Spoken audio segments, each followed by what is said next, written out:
Salut les amis, on se retrouve dans les vignes par chez moi. Et il y a énormément de régions en France, il y a énormément de mots du coup de patois qu'on ne peut pas tout connaître. Et j'ai envie de vous partager 3 mots de par chez moi qu'on utilise et qui sont vraiment très utiles. Et j'espère qu'une fois que vous les aurez appris, vous ne pourrez plus vous en passer. Alors on va finir par le meilleur. Du coup je vais commencer par celui que vous allez peut-être le moins utiliser. C'est s'empierger. Alors s'empierger, il y a le mot pied dedans. Et en fait c'est tout simplement se prendre les pieds dans soi-même. Et du coup tomber, chuter en fait. Donc plein de personnes vont dire chuter ou s'en mêler les pinceaux. Et ben nous on dit s'empierger. Voilà, parce qu'on a un peu mélangé les pieds, donc on s'empierge. Voilà, c'est pas un mot qui existe dans le dictionnaire, vous pouvez chercher, je pense que vous le trouverez pas. Mais une fois que vous avez ce mot-là, vous ne pourrez plus vous en passer. Le deuxième mot, c'est s'entrucher. Alors ça c'est un mot que peut-être pas mal d'entre vous connaissent déjà, parce que je sais qu'il y a de plus en plus de personnes qui s'en servent. S'entrucher, en fait, c'est tout simplement avaler du mauvais trou ou avaler de travers, et du coup, on est obligé de tousser. C'est un peu comme quand on a bu de l'eau et qu'en fait ça va du côté des poumons. S'entrucher, c'est ça. C'est boire, avaler de travers.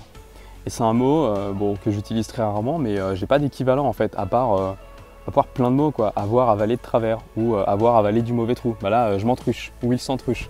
Donc voilà, vous pouvez utiliser ce mot-là, et je pense qu'une fois que vous l'aurez mis dans votre vie, vous ne pourrez plus vous en passer. Et maintenant, le troisième mot, qui est vraiment pour moi le plus important, le plus utile, et je l'ai fait apprendre à plein de personnes, et maintenant ils peuvent plus s'en passer parce qu'il n'y a pas vraiment d'équivalent dans le français commun. C'est le mot. Avant de vous le dire, je vais vous demander déjà dans les commentaires d'aller me dire, je vais vous décrire un petit peu la situation et vous allez me dire comment vous le diriez. Comment vous diriez le fait de, voilà, vous avez mangé, votre assiette elle est sale et vous allez récupérer pour qu'il n'y ait plus rien dans votre assiette, pour qu'en gros l'assiette elle soit propre, on puisse quasiment la ranger directement dans le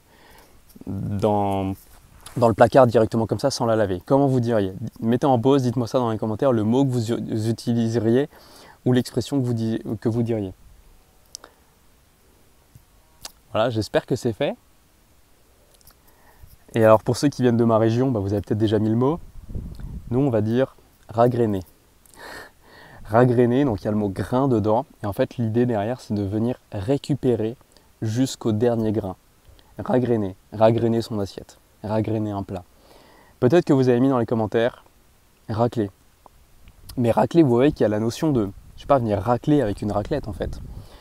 Ragrainer c'est différent, c'est vraiment venir récupérer, ça peut même être avec un petit morceau de pain, avec un couteau, avec la fourchette, avec une cuillère, mais c'est venir manger le dernier grain pour ne rien laisser, dans l'assiette, pour ne pas avoir de gâchis. Donc on a beaucoup de mots comme ça, voilà 3 mots, j'espère que ça vous a plu. Dites-moi si vous allez les utiliser, essayez de les utiliser parce que vous verrez qu'en fait vous allez avoir du mal après à utiliser d'autres mots. Voilà les amis, je vous laisse là, prenez soin de vous, prenez soin de votre alimentation. Si vous avez envie d'aller plus loin avec moi, tous les liens sont dans la description. Je vous invite également à vous abonner, à partager cette vidéo si elle vous a plu. On se dit à la prochaine, je vous envoie plein d'amour, mangez en conscience, namasté, salut.